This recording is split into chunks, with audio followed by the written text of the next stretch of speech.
Hey guys, to help run the forums, host the website, and travel, we've introduced a universal service fee for in-depth coverage, including this video. My goal is to be unbiased and transparent. It's a privilege to serve you. This is not an endorsement. Let's get into it. Hey guys, we're out here on the Fulton Loop. I'm with Sam from the Electric Bicycle Center. Beautiful day, and we're checking out top of the line. This is Haibike SDURO FULLSEVEN LT long travel 9.0. This thing has 150 millimeter suspension front and rear. It's a good like all mountain kind of a bike. You could take this on the trail like we're doing today. It's not so slack that it's going to be kind of uncomfortable. It's not really designed explicitly for downhill, but you could take some bigger hits. You could go maybe up on a chairlift or out into the real mountains. This is more like just trail riding. We're having a blast. I took a little jump back there and it felt really nice. But we've also got the Enduro 3.0, and you can see it's got longer travel, 180 millimeter suspension. It's raked out a little bit in the front. We were able to speak with a gentleman from Haibike named Brian. He's going to be in the video a little bit later, but we'll get a little bit more insight into what differentiates these bikes. I'm going to just try to focus on the hardware and the overview on the FULLSEVEN. So again, I said it was top of the line SDURO. In a way, this is like the SUV of that line. You've got very capable suspension, very capable drive system here. This is Bosch Performance Line CX, high torque, up to 75 Newton meters of torque on this thing. This is like their top of the line motor.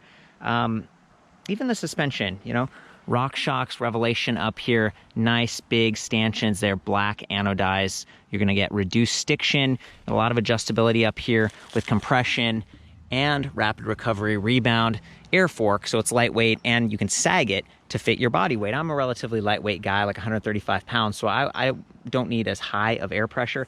I like bikes like this where you can adjust them front and rear. Same thing back here. So Rock Shocks, again, debonair. So it's a little bit more air volume on this. This is the Monarch, and it's got compression and rebound adjust, and it's air as well. This is a 4-bar horse link suspension in the rear. It's designed to be compliant. When you're climbing, you're not going to get a whole lot of bobbing. Of course, you can adjust that compression, but this is a design that it went out of patent from Specialized a while back, and it's a little bit nicer. And I just love the way that Haibike does their frames. You can see it's all hydroformed, kind of angular, and they've got those kind of a lower step on the top there, so you could jump off potentially if you're having to bail on something that's steep and you're not going to hang yourself up quite as much. Of course, it does have a dropper seat post as well, about 100 millimeters of travel. This is XLC, which is kind of like a Haibike designation, I was told.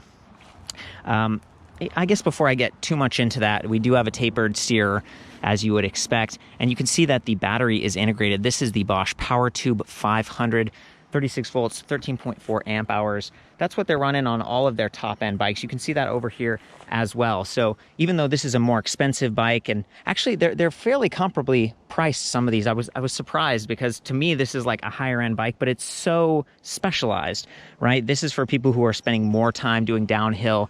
Enduro is like a sport where you're racing up and then you're descending. You're timed on the descents, but you still want to climb effectively. So again, a little bit more for that downhill, bigger hits type of situation, whereas this has got a little bit more comfortable steering, a little bit quicker. It's not as long on the wheelbase, but same battery, same drive system right here. One of the things that really stood out to me when I was looking at this is the 12-speed. This is SRAM Eagle. It's like 10 to 50 tooth derailleur. Look at that. It's like a pizza dish out here. It's super big, and that makes it so you can climb effectively.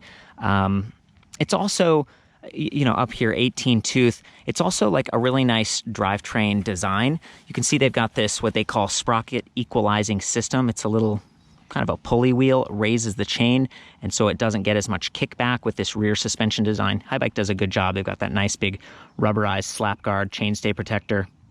And then this is just another shot of the SRAM NX derailleur with that SRAM Eagle setup in the rear. Just really nice drivetrain. I've only gotten to ride this a few times, and it's really impressive to me because I prefer a 1x, and I think Bosch only supports a 1x drivetrain right now. But you'll notice that 18-tooth chainring, that is not a standard size. That's proprietary to them. So every single crank arm revolution spins that 2.5 times, and so 2.5 times 18, that's your traditional chainring size, and back to having the sprocket equalizing system and a guide, so you're not going to drop that chain. This is narrow wide tooth pattern both here, and they've got that little steel, kind of a chainring guard, so it's not going to hop off, and maybe you won't hang your pants up on that. But if you're wearing pants and you're riding this bike, you might want to get some pedal pushers or wear some shorts or something. This is the crank. That's kind of a Haibike components designation. You'll see like the stem, the handlebars all across this bike. 165 millimeters. It actually depends on which frame size we're looking at. So there are 4 sizes. Only one colorway in this, which looks pretty good. It's kind of a matte black, and then this neon yellow with some blue accents and stuff. But 4 frame sizes means you can dial the fit in a little bit better. Definitely appreciate that. You are paying more for this bike, $55.99, and it's about a 56-pound bike. So it's definitely on the heavier side because it's full suspension, because you have these plus size tires and boost hub spacing. So rather than 100 millimeters up here, it's 110, and that gives you a sturdier spoke bracing angle.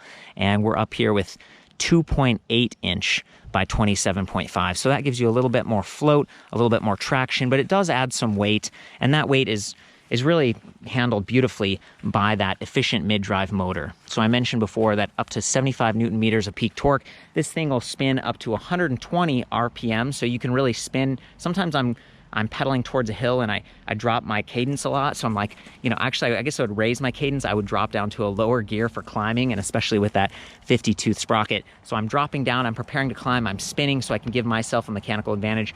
You're helping the motor, but some motors can't keep up. So this is one of the first motors that really gave you that high RPM support, and it still does. So 120 RPM on that, very nice. And it's really measuring a lot of signals here. See that magnet?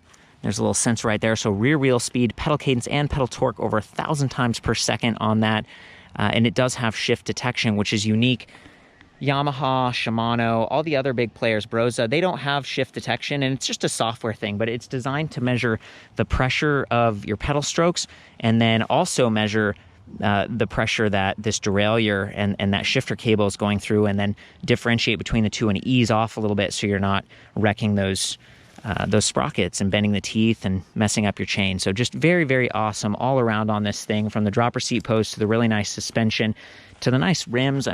These are the 35 millimeter DT Swiss HL 1900s. I've got all the specs back at the website because there's just so much to go through. But the final thing I haven't really talked about here are the brakes. These are G-Spec Trail S, really nice hydraulic disc brakes with adjustable reach, tool free here. Okay, so 2-finger, 203 millimeter rotor up front, 180 in the rear. And I mentioned that boost hub spacing, it carries through to the rear. So instead of like 135 or 142, you've got an extra wide 148 millimeter, 12 millimeter through axle, extra stiff and sturdy to handle the weight and just whatever you throw at this thing.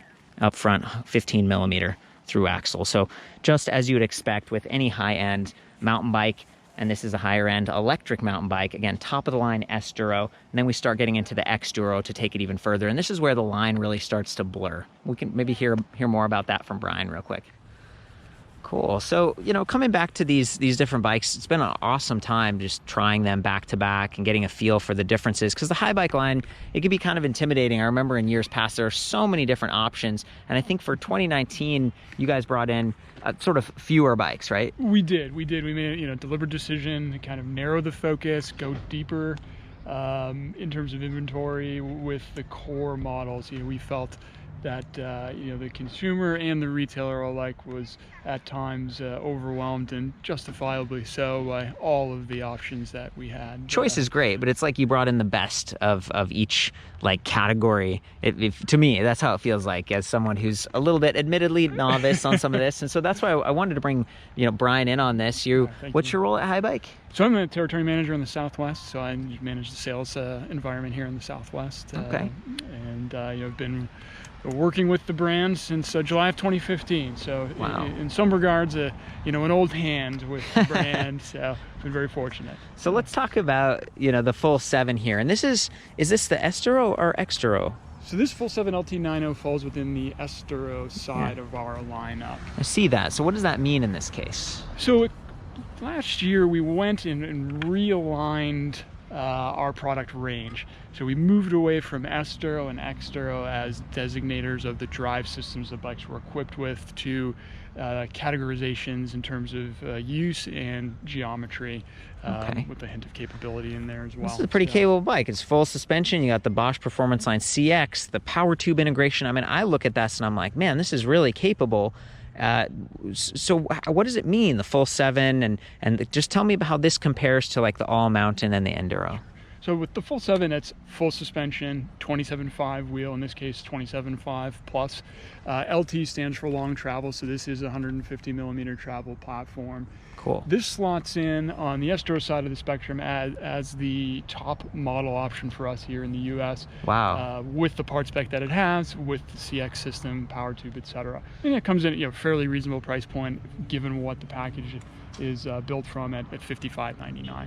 Okay, well, so like, give me a second here. Yeah. So Brian and I have been talking about other bikes, and we actually reviewed, what was the one? It was more of a trekking model earlier. Right, yeah, the trekking S9L. S9L, yeah, and that was, so it's like things that are a little bit more trekking, maybe more urban, that's kind of SDURO. And then as you get into more off-road, that becomes XDURO? So you do have SDURO, or you do have off-road within SDURO, and really the designation SDURO, it's sporty, it's capable, but it gives you a sort of a little bit of a tip of the cap towards comfort, a little bit of a tip of the cap towards more of an all-around use application, less extreme use, if you will. Whereas these are XDURO, and it's like, okay, you're going off-road for sure, and it's a little more catered to that, like hardcore. Exactly, and it kind of helps differentiate between shorter travel. Even though this is 150, this is the max on the SDURO side, and anything full suspension-wise will be shorter than this, and then you'll head down into hardtail on the SDURO side. So capable at 150, geometry is a little more trail-oriented, even at 150 travel. It's slightly steeper, slightly quicker handling, just a slightly taller head tube. So there's little tweaks to the geometry to make it a little more of a, it's an alternative platform, an alternative geometry platform, an alternative in terms of handling. I like this a lot. Like, as someone who sort of has one bike, and I'll use it on trails, and maybe I want to go on some steeper stuff and take it up with my friends, go mountain biking, but have the comfort and kind of leaning back towards a little bit of urban. This totally fits for me. And then you get that price point, and still have, it's 203 millimeter rotors. You got the Performance Line CX. It's a sweet bike. Coming from this, it's 150 front and rear. This is the XDURO all mountain, 150, 160 millimeter travel, a little bit more travel up front. And then we get all the way up here to the Enduro 180. This thing, it's downhill capable, and it's leaning more towards downhill.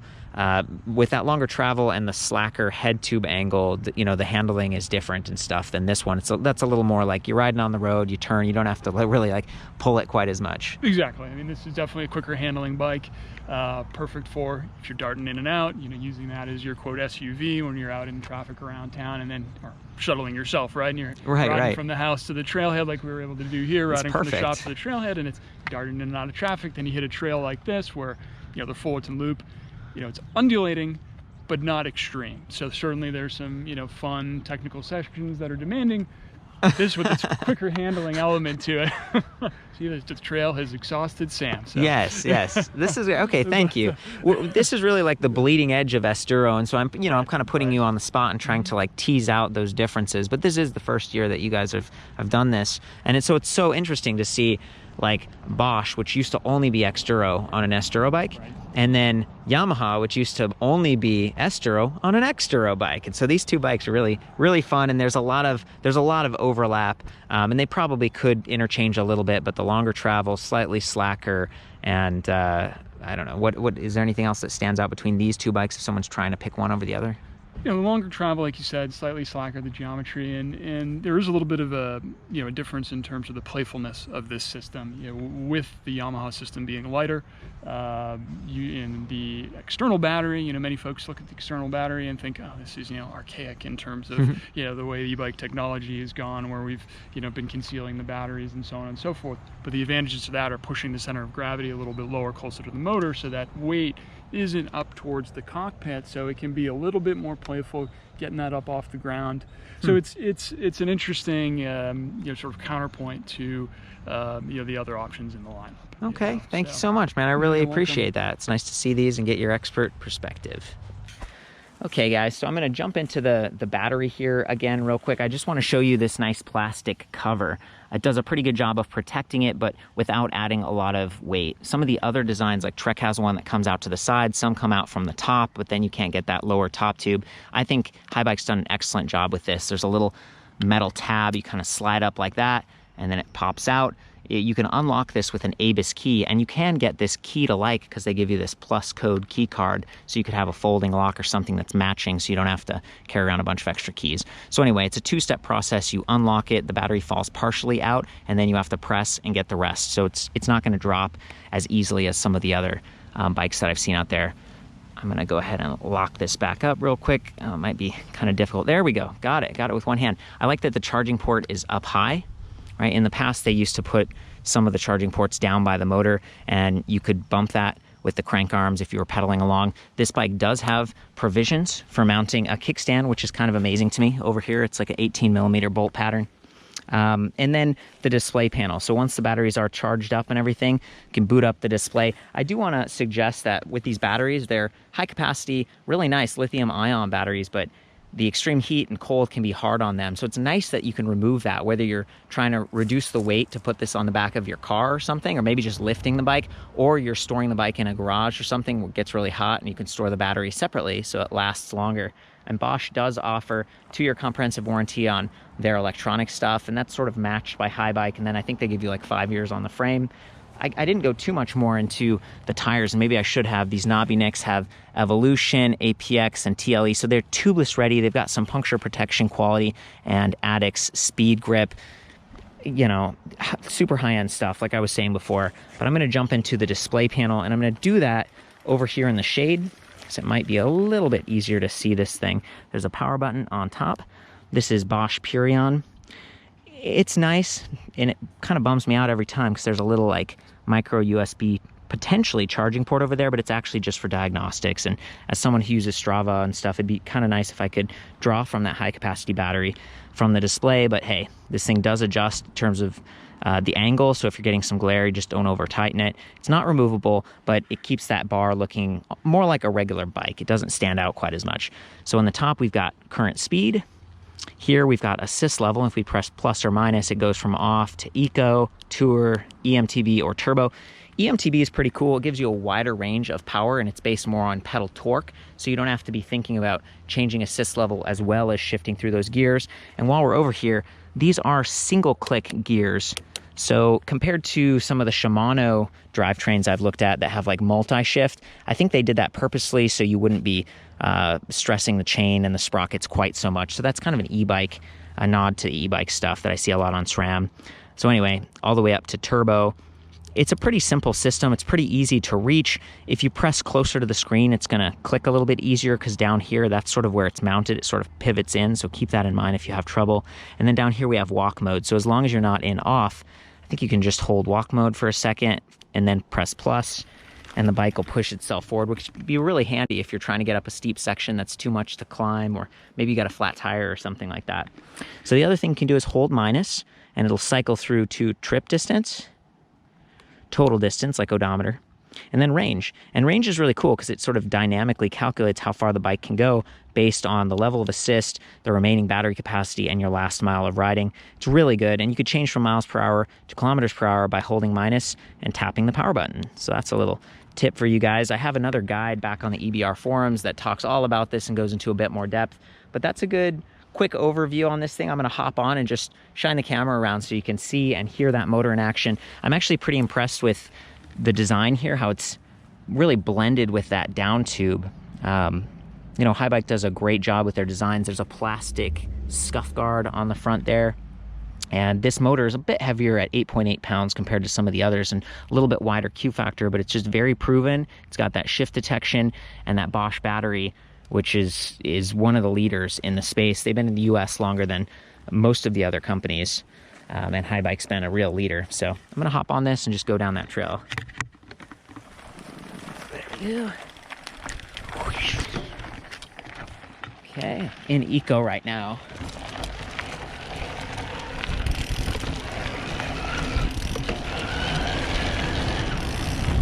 So So even in eco mode, which is the lowest, you can hear a little bit of whining start to happen because of that like conversion gear I was talking about, the 2.5 times per every crank revolution. I'm gonna take it all the way to the highest level of assist now, and you can hear that. You really start to hear it in those higher spinning, that higher cadence.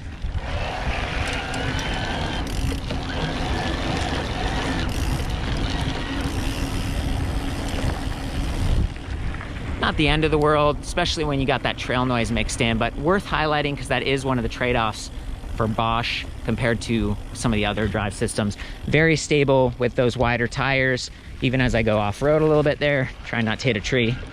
And then shifting through feels pretty good because of that shift detection.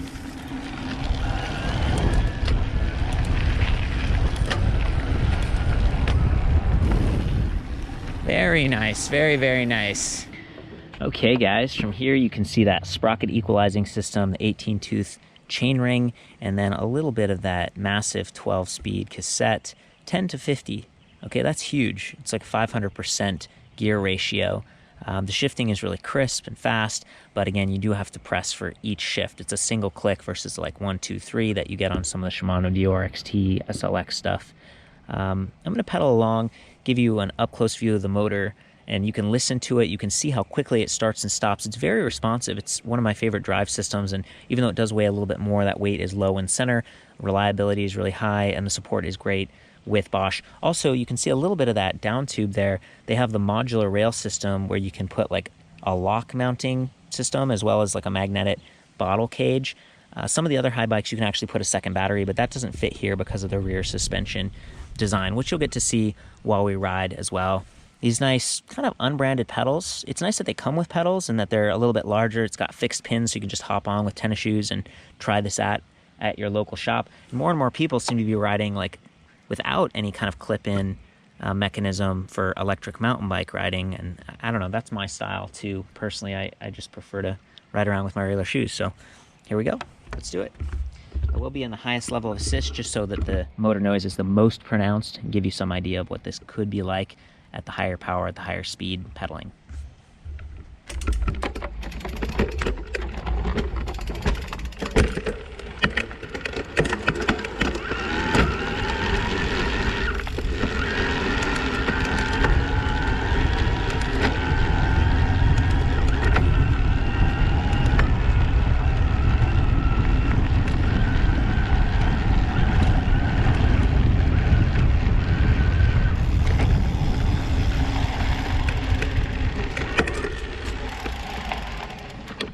Probably hear the motor cutting in and out there, and that's because I was at or above 20 miles per hour, which is the maximum supported speed here. This is a Class 1 electric bike. It's allowed on more trails than Class 2 or Class 3. It's perfect for mountain biking, and it is legal here on the Fullerton Loop, so I always try to follow those rules and just give you guys some feedback about where these bikes can be ridden and how they perform. You can see that front suspension. There we go. I'm just going to ride around a little bit.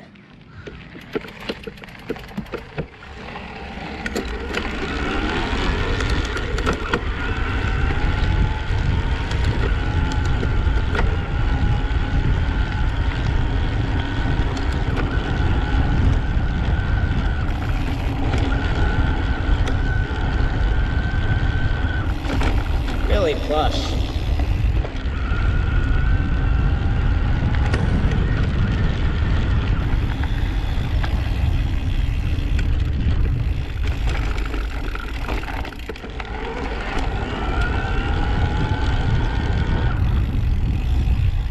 I'm going to take it down to eco mode.